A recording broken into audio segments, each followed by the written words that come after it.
his expansion, but maybe he's just giving the the Terran player some false hope. Or maybe his forces just aren't big enough. Oh, it looks like these spine crawlers come in. He's moved them quite far across the map.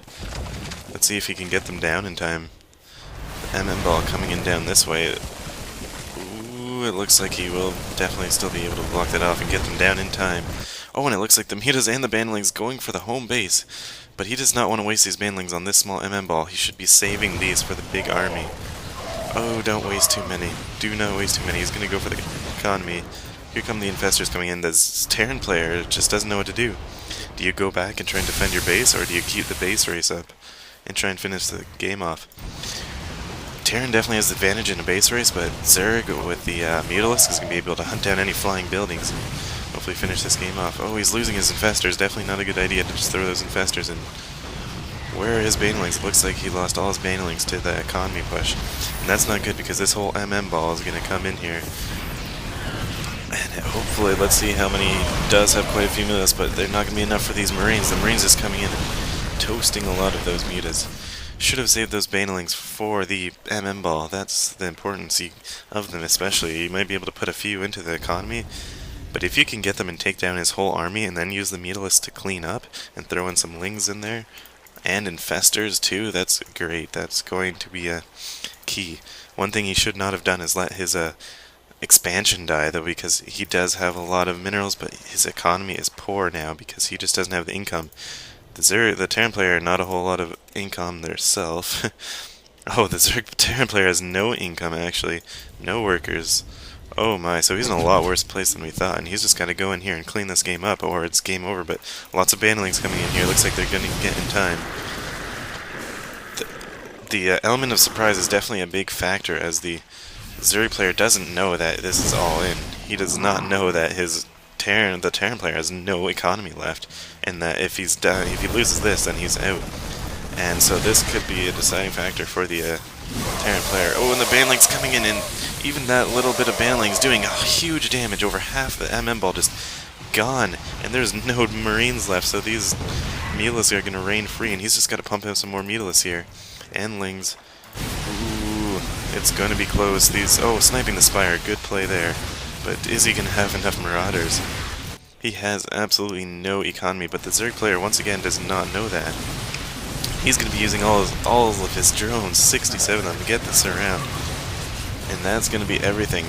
So at this point, the Zerg player just has to kick back into gear and maybe go for the counter and hope that he can end the game or macro up and beat him. He's just he should be searching his enemy to see what happens there. Oh, it looks like he is going to go for the all-in. And he's going to try and take off this command center here. He's going to get that down. Will he lift it up in time? This is where you just got to hope that your enemy leaves, because it's really game over for the Terran player. But as far as the Protoss player is concerned, oh, he's got no minerals left. It really is game over.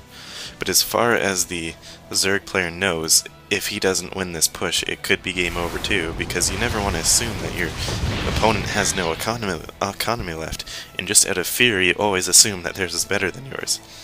So this could definitely be a deciding factor. It's going in the back door with all of these drones, so many drones. He's just completely abandoned economy, and this is all in, 2 all-ins, and it looks like a small force coming here going to try and do the final damage, and he just has no air defense. No air defense at all against 6 Mutalisks, so it definitely looks like this is going to be the game over. Speed this up a little bit. The Zerg player definitely could have won this a lot quicker if he just threw all his banelings into the MM ball and then finished up and cleaned up with the Mutalisks and cleaned up his economy like he did. Definitely did a good job on cleaning up the economy. But still definitely ahead with that economy boost. Definitely always helps to kill out the economy, take out all their workers. And the macro just not good enough by this Terran player. So many buildings. No minerals at all, and he's trying to rebuild. But this the army is just trying to push in here, and he keeps pulling back, trying to get them out of those buildings. He's just got to go all in as he's got no units. Oh, look, a bunch of infestors coming in here. Definitely going to help, but if you can't kill them with fungal growth, well, he could if he constantly did it. I don't really know if fungal growth can kill something. But, well, he's coming in with these infestors. I want to see the fungal growth going down here. Going all in here. Let's see, oh, only 4 left, so not a whole lot of use. Those are done. Cleans them up, and there is nothing left. This game is over. I'm just gonna see the Zerg player clean up his base. And a few more Marines out here, but they're all gonna get fungal growth and just get eaten away. Oh, throwing out some infested Terrans here. Ooh, and these Marines are just wiped out. And it looks like this is game, but he is not left yet. I can pretty much just pause here. Pretty much destruction of the base. Oh, I've just come down with some hiccups here. I'm not too sure why. So yeah, I want to talk about a couple things here at the end of this game. As soon as it gets to the end and there's a GG or something. There we go, that is the end of the game, so definitely a good game. We got some good micro in here, or good macro I mean, a couple good micro plays too. So this is pretty much a platinum level game. It might have not been the best platinum game I've ever seen, but if you guys are in gold and just trying to get your way up to platinum, this is what you can expect. A lot less cheese, a lot more macro intensive game, so make sure your macro is good. And I do want to rewind it here a bit to show off some things. If I can find them.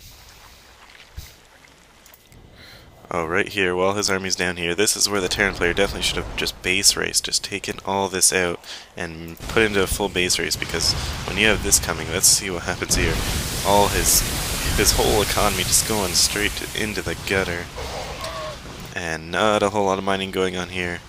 And the Zerg player can see pretty much every base. He knows that he has no economy now, because he's got no expansion running, and his main base will be completely mined out, almost completely mined out by now. So he definitely knows that his economy is down. And this whole ball just coming here wiping stuff out, but his economy not looking great after that, so yeah, I just wanted to point out that Baneling attack is still good. Baneling's very versatile. You can use them for the enemy, or use them for the economy. And that is pretty much it. I just wanted to point that out, and I don't want to drag this on. It's early in the morning. I probably should not even be casting right now. I'm too tired, but that is pretty much everything. For the first time ever, this is New Era signing out.